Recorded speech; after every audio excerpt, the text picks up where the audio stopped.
Miss T. Miss T. Miss T. Miss T. Miss T.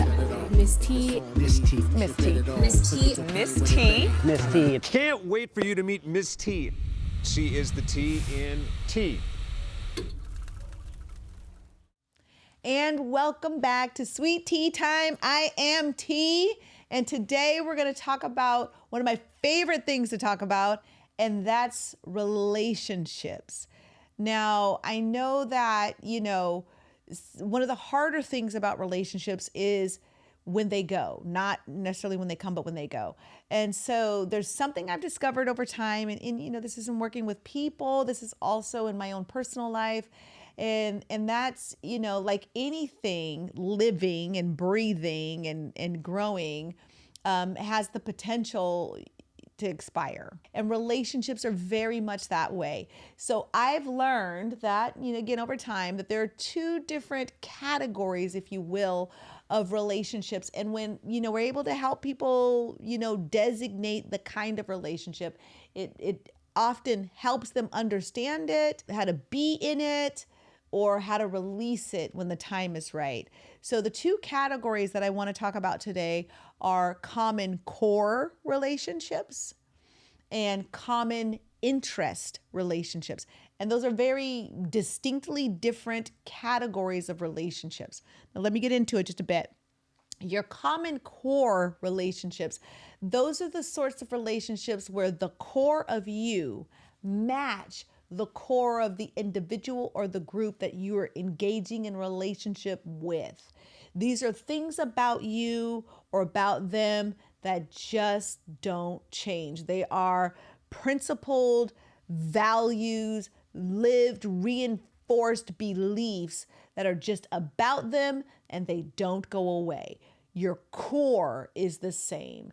So for example's sake, if you have a core of faith, practice, like you believe in Christianity, you believe in Buddhism, and they believe in that, your relationship can sometimes be entwined or intertwined through the core understanding of your faith beliefs. So your common core relationship is that thing about you that just doesn't change.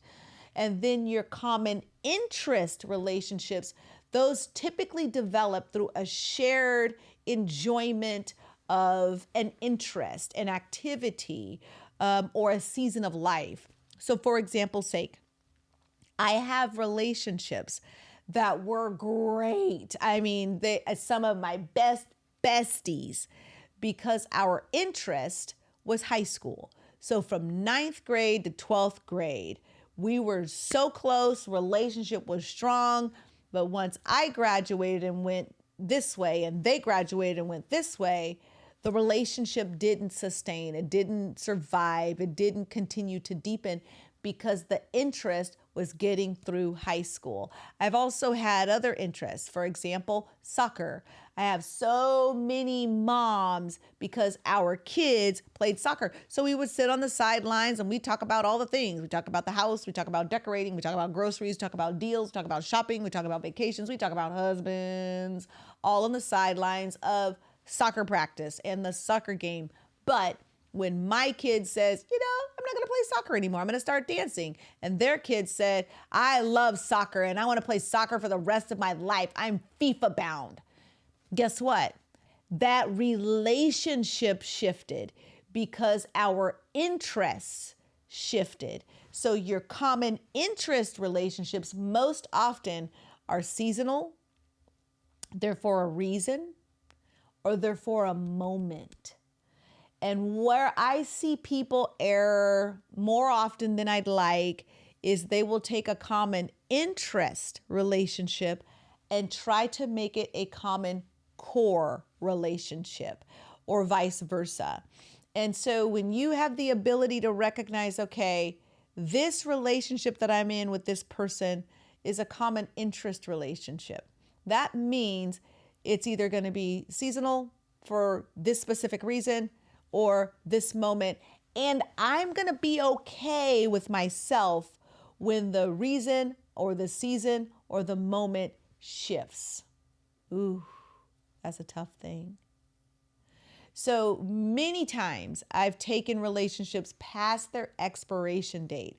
And remember, anything that goes past its expiration date, it gets sour.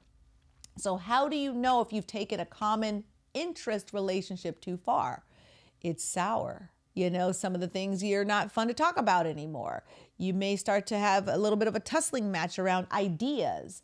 You may not like spending as much time around these people.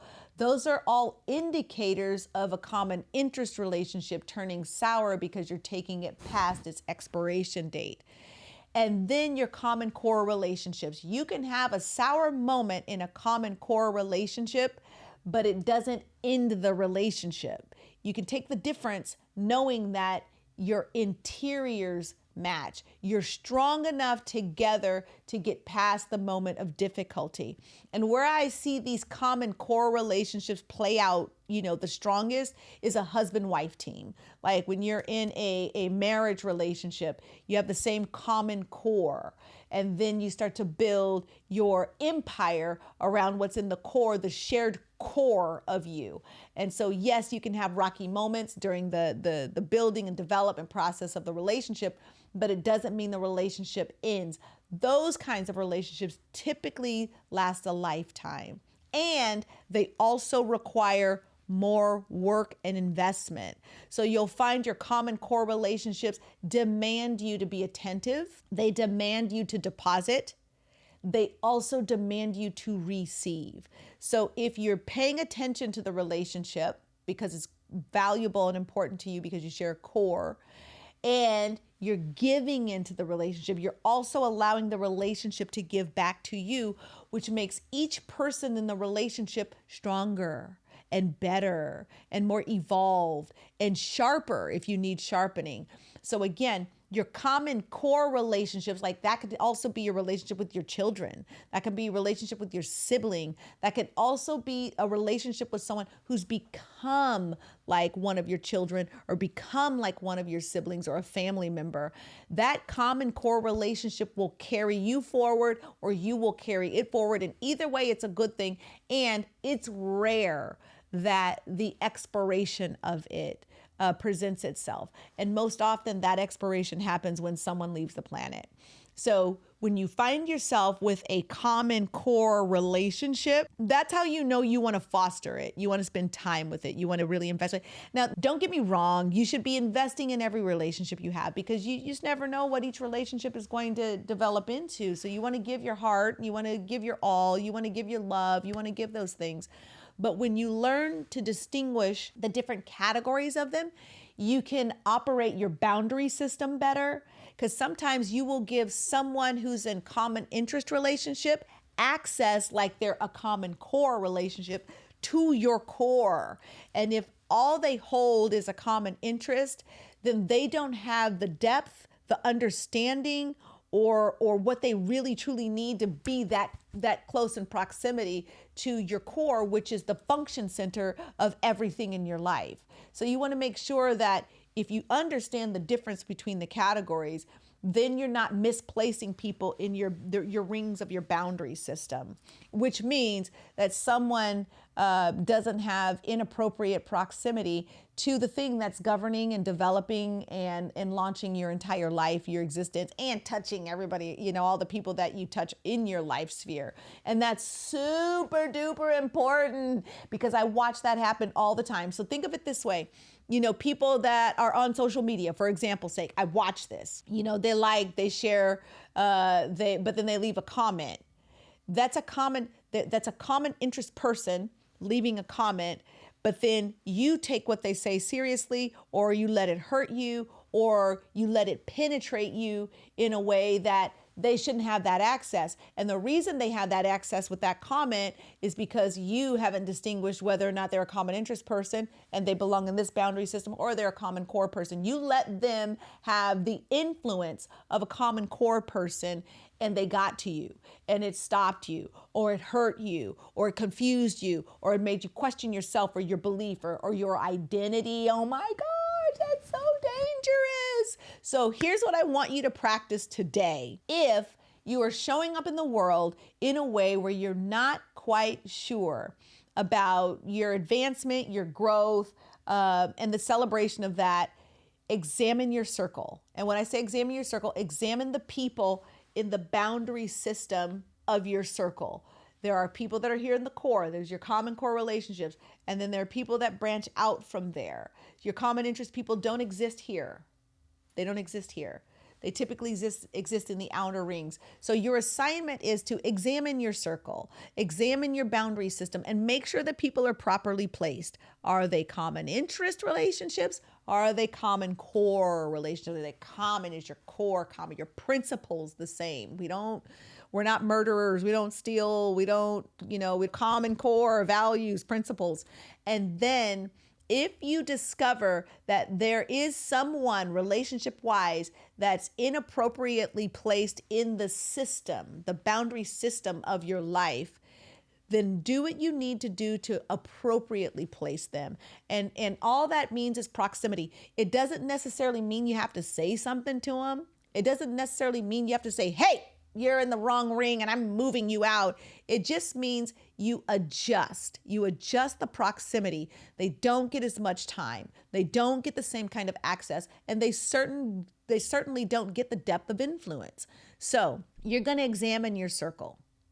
Then you're going to properly place people, things, even animals. Oh my gosh. Do you know animals are sometimes inappropriately placed and inappropriately categorized in your relationship systems? Man, I watch that play out all day, every day. But what you want to do is make sure that you don't give up your power. So know who belongs where, and then properly position them, and then practice that placement, practice that proximity. When someone crosses a boundary line, you can say something or you can do the something. And the something is simply, I'm not going to take that call right now. Or, no, I'm not going to respond to that message right now. Or, I don't even have to respond to that email right now, because that kind of email should not be coming you. I didn't ask you for that. I didn't want that. Or that's not something that you are privileged or benefited or in proximity to be able to deliver to me. So you're the one that has the power to not negotiate, but determine who's categorized where, and then how close they need to be to your core, and then be okay with releasing when you need to release, so you don't take any relationship past its expiration date. And all of this is designed to keep you healthy and happy and thriving in your relationships, because that's what makes you a whole, strong, powerful you. And you can just keep showing up in the world doing all the good, superhero work that you do. So again, make sure you know the difference between a common core relationship and a common interest relationship. They are different, and properly place people in your life before you're depleted of life and frustrated with the people around you. And we don't want that. So thank you for tuning in. Yes, I know I say it every time, but also thank you for doing the work. One of the most challenging things for people when they discover that something is out of order in their life is actually taking the steps of doing the work. So thank you for being brave and courageous and willing to do the work. Now, if you need help with understanding or more steps to really start the journey of doing the work, make sure you pick up a copy of The Risk of Being Seen: How to Come Out of Unwanted Invisibility and Embrace the Will to Win, because I go in depth about the importance of cleaning up your circle and your boundary systems and proper categorization of the relationships in your life. One of the biggest challenges for me when I was trying to grow and thrive and have a better life was the people around me. And I could blame them, I could feel bad about them, or I could do something different to improve that situation. And so I documented it all for you on purpose, so you don't have to take as long as I did to discover a healthy, happy, joyful, fruitful, abundant, and pleasant life and lifestyle. So again, thank you for tuning in here. I love sharing this stuff with you because I want to see you grow and change and evolve in miraculous ways.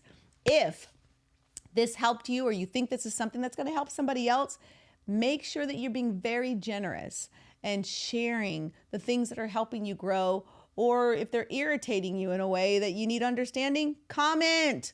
Let's talk this thing out so that we're helping each other be better, our best selves. So thanks again for tuning in to Sweet Tea Time. Like, share, subscribe, and make sure you got the right friends in the right places. I'll see you again soon. Bye-bye.